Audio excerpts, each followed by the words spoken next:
राम जय राम जय जय राम। श्री राम जय राम जय जय राम। श्री राम जय राम जय जय राम। श्री राम जय राम जय जय राम। श्री राम जय राम जय जय राम। श्री राम जय राम जय जय राम। श्री राम जय राम जय जय राम। श्री राम जय राम जय जय राम। श्री राम जय राम जय जय राम। श्री राम जय राम जय जय राम। श्री राम जय राम जय जय राम।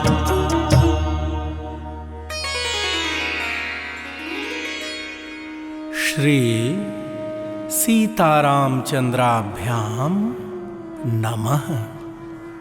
श्रीमद् वाल्मीकि रामायणम् अयोध्याकांडम् षट्त्रिंशः सर्गः।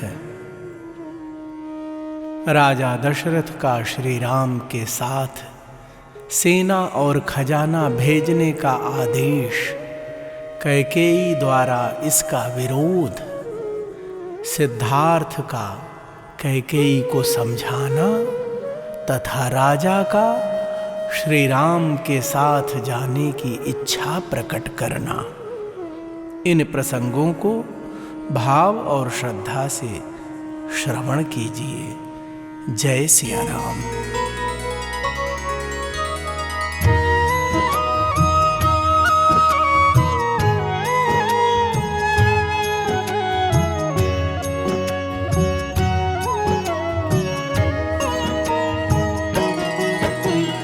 ततः सुमन्त्रमैक्ष्वाकः पीडितोऽत्र प्रतिज्ञया सबाष्पम् इति निःश्वस्य जगादेदं पुनर्वचः। सूतरत्न सुसम्पूर्णा चतुर्विधबला चमूः राघवस्यानुयात्रार्थं क्षिप्रं प्रतिविधीयताम्।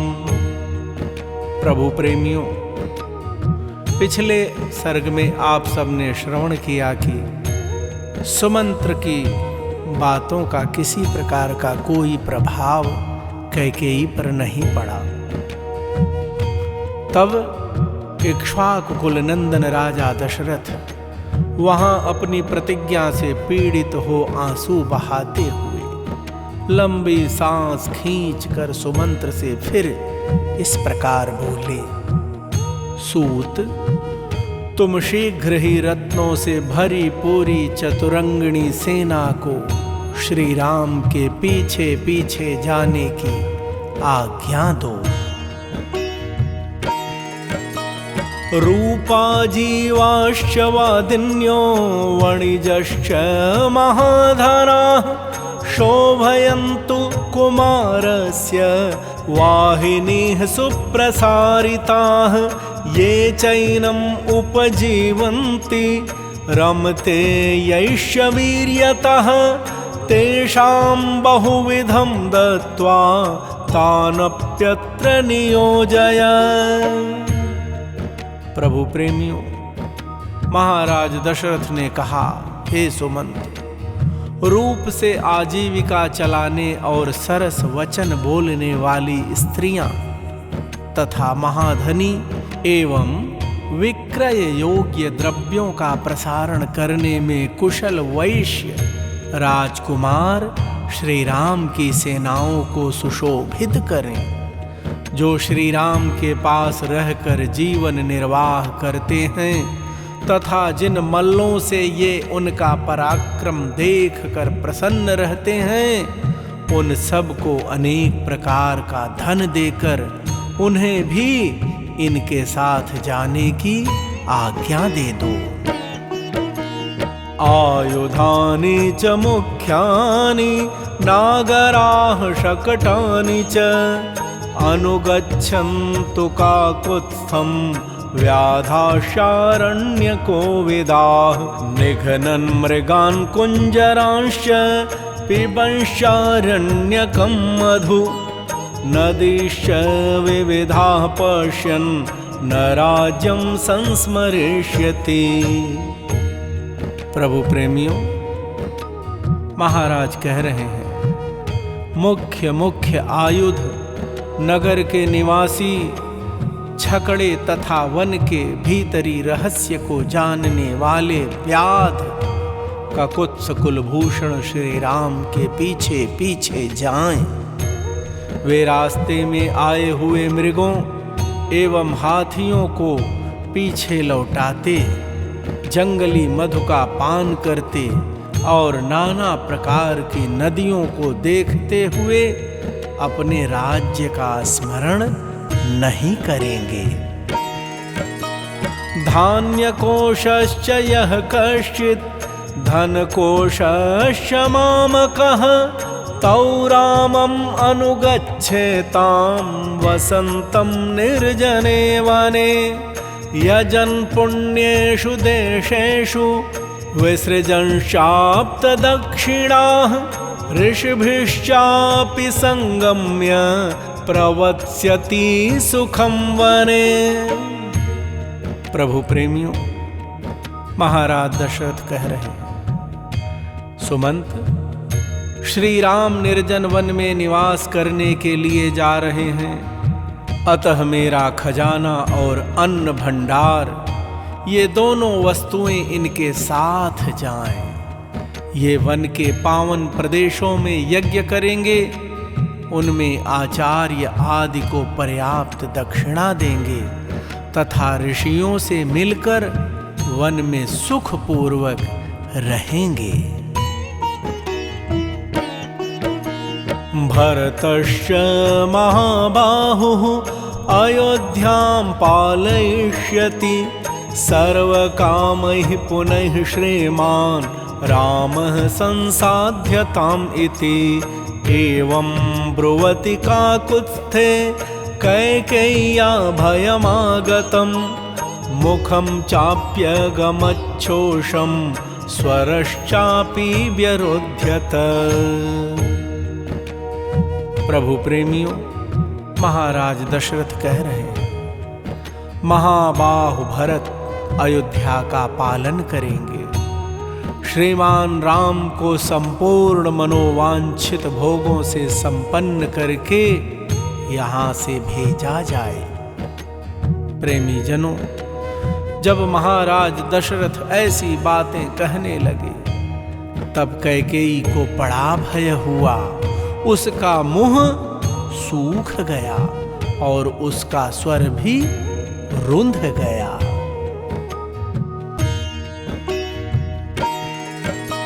साविषण्णा च संत्रस्ता मुखेन परिशुष्यता राजानम् एवाभिमुखी कैकेयी वाक्यमब्रवीत् राज्यं गतधनं साधो पीतमण्डां सुराम् इव निरास्वाद्य तमं शून्यं भरतो नाभिपत्स्यते। प्रभु प्रेमियों, उस समय वह केकय राजकुमारी विषादग्रस्त एवं त्रस्त होकर सूखे मुंह से राजा की ओर ही मुंह करके बोली, हे श्रेष्ठ महाराज, जिसका सार भाग पहले से ही पी लिया गया हो, उस आस्वाद रहित सुरा को जैसे उसका सेवन करने वाले लोग नहीं ग्रहण करते हैं, उसी प्रकार इस धनहीन और सूने राज्य को जो कदापि सेवन करने योग्य नहीं रह जाएगा, भरत कदापि नहीं ग्रहण करेंगे।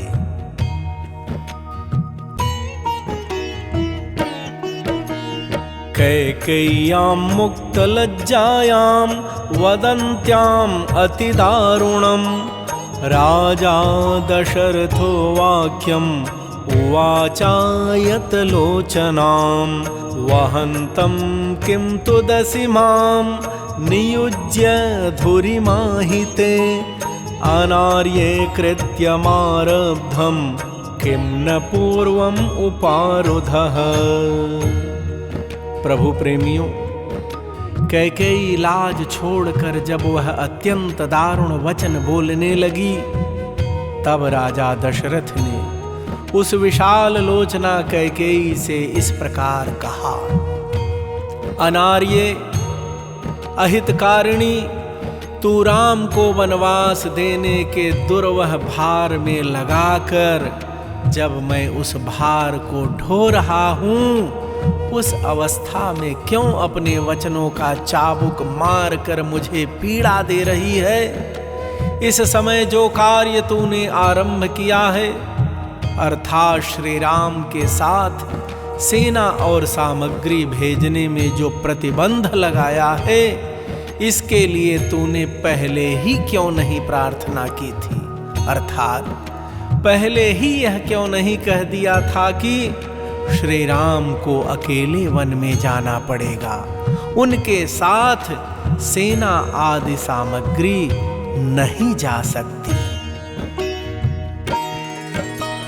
तस्यैतत् क्रोध संयुक्तम् उक्तं श्रुत्वा वरांगना कैकेयी द्विगुणं क्रोधा राजानम् इदमब्रवीत्। तवैव वंशे सगरो ज्येष्ठपुत्रम् उपारुधत् असमंज इति ख्यातं तथायं गन्तुमर्हति। भक्तजनों, राजा का यह क्रोध युक्त वचन सुनकर सुंदरी कैकेयी उनकी अपेक्षा दूना क्रोध करके उनसे इस प्रकार बोली। महाराज, आपके ही वंश में पहले राजा सगर हो गए हैं, जिन्होंने अपने ज्येष्ठ पुत्र असमंज को निकाल कर उसके लिए राज्य का दरवाजा सदा के लिए बंद कर दिया था। इसी तरह इनको भी अर्थात राम को भी यहां से निकल जाना चाहिए।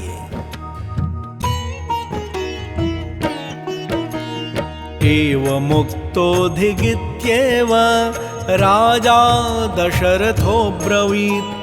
व्रीडितश्च जनः सर्वः सा च तन्नावबुध्यत। तत्र वृद्धो महामात्रः सिद्धार्थो नाम नामतः। शुचिर्बहुमतो राज्ञः कैकेयीम् इदमब्रवीत्। प्रभु प्रेमियों, कैकेयी के ऐसा कहने पर राजा दशरथ ने कहा, धिक्कार है। भक्तजनों, उस समय वहां जितने लोग बैठे थे सभी लाज से गड़ गए, किंतु कैकेयी अपने कथन के अनौचित्य को अथवा राजा द्वारा दिए गए धिक्कार के औचित्य को नहीं समझ सकी।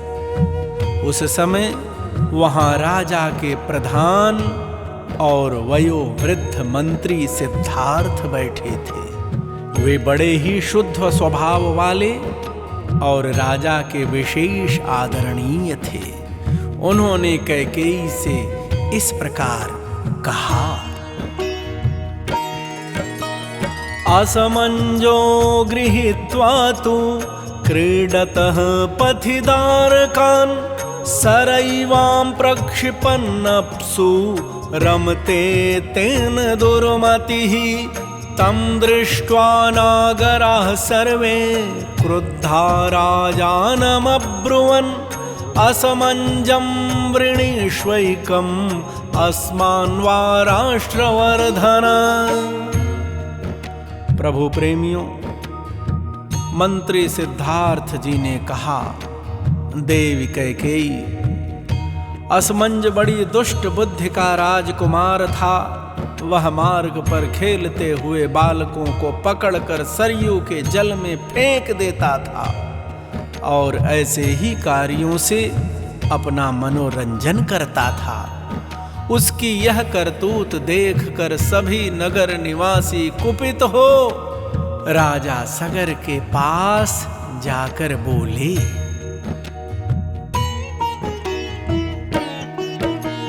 तान उवाच ततो राजा किन्निमित्तम् इदं भयम् ताशापि राज्ञा संपृष्टा वाक्यं प्रकृतयो ब्रुवन् क्रीडतस्त्वेष नः पुत्रान् बालानुद्भ्रान्तचेतसः सरैवां प्रक्षिपन्मूर्ख्यात् अतुलां प्रीतिमश्नुते।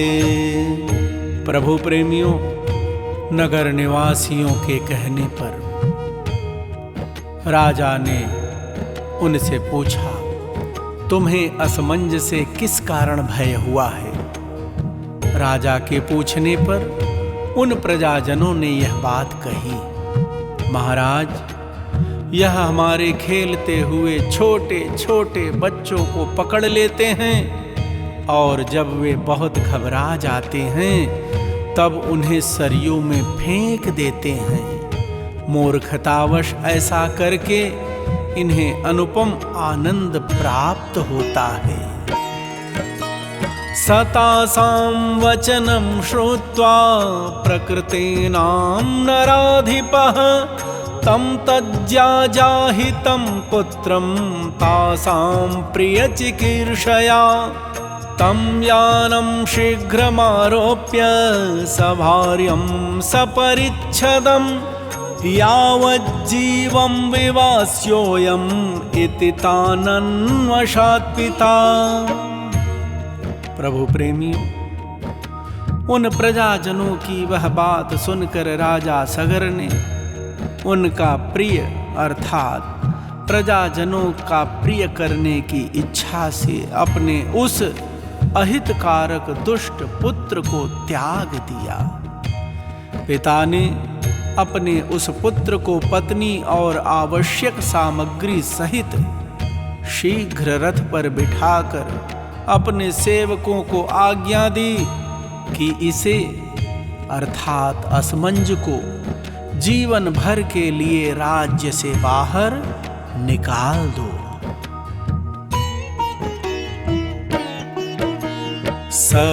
सफालपिटकं गृह्य गिरिदुर्गाण्यलोकयत् दिशः सर्वास्त्वनुचरन् स यथा पापकर्म कृत् इत्येनम् अत्यजत् राजा सगरो वै सुधार्मिकः रामं किम करोत् पापं येनैवम् उपरोध्यते।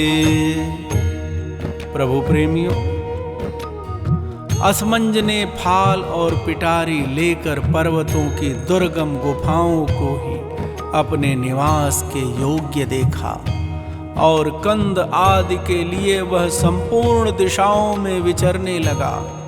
वह जैसा कि बताया गया है पापाचारी था, इसलिए परम धार्मिक राजा सगर ने उसको त्याग दिया। प्रभु प्रेमियों, सिद्धार्थ कह रहे हैं, श्री राम जी ने ऐसा कौन सा अपराध किया है जिसके कारण इन्हें इस तरह राज्य पाने से रोका जा रहा है?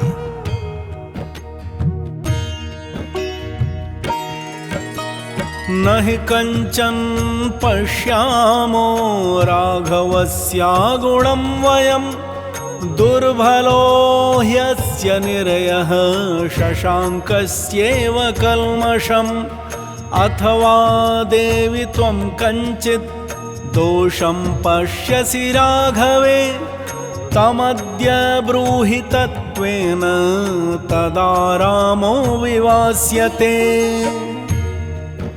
प्रभु प्रेमियों, मंत्री सिद्धार्थ कह रहे हैं, देवी, हम लोग तो श्री रामचंद्र जी में कोई अवगुण नहीं देखते हैं।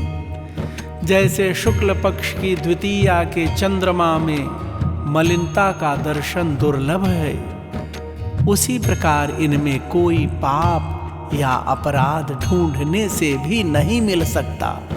अथवा देवी, यदि तुम्हें श्री रामचंद्र जी में कोई दोष दिखाई देता हो तो आज उसे ठीक ठीक बताओ। उस दशा में श्री राम को निकाल दिया जा सकता है। अदुष्टस्य हि संत्यागः सत्पथे निरतस्य च निर्दहेदपि शक्रस्य द्युतिं धर्म विरोधवान् तदलं देवि रामस्य श्रिया विहतया त्वया लोकतोऽपि हिते रक्ष्यः परिवादः शुभानने। प्रभु प्रेमियों, मंत्री सिद्धार्थ जी कह रहे हैं, देव, जिसमें कोई दुष्टता नहीं है, जो सदा सन्मार्ग में ही स्थित है, ऐसे पुरुष का त्याग धर्म से विरुद्ध माना जाता है। ऐसा धर्म विरोधी कर्म तो इंद्र के भी तेज को दग्ध करता है। अतः देवी कैकेयी, श्री रामचंद्र जी के राज्याभिषेक में विघ्न डालने से तुम्हें कोई लाभ नहीं होगा। हे शुभानने, तुम्हें लोक निंदा से भी बचने की चेष्टा करनी चाहिए। श्रुत्वा तो सिद्धार्थवचो राजा श्रान्ततरस्वरः शोकोपहतया वाचा कैकेयीम् इदमब्रवीत्। प्रभु प्रेमियों, मंत्री सिद्धार्थ की बातें सुनकर महाराज दशरथ अत्यंत थके हुए स्वर से शोकाकुल वाणी में कैकेयी से इस प्रकार बोले।